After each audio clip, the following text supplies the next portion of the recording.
This is the end, beautiful friend.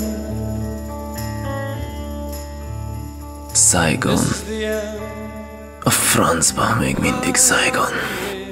67 őszén, tínédzser fotósként keltem át a pocsolyán. Úton a mennybe, és egyben a pokolba.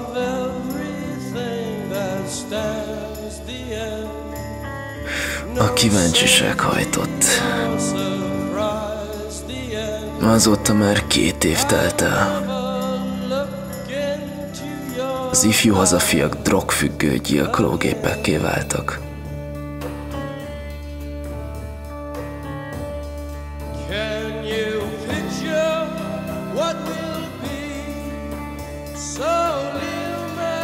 A naív fotóriporterből egy alkoholista, jövőkép nélküli egyén született.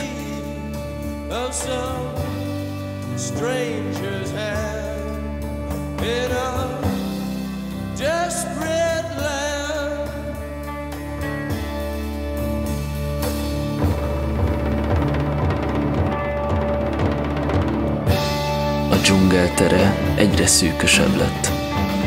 Nem volt nap, hogy ne akartam volna hazajönni, de nem tudtam elszakadni ettől a világtól.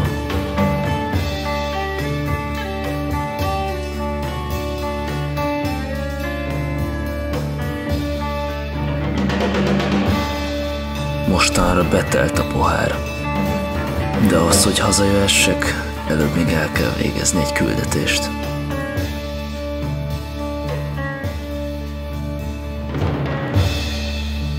Egy szigorúan titkos katonai akciót kell végig dokumentálnom a felső vezetésnek. Ekkor indultam el a végzet útján.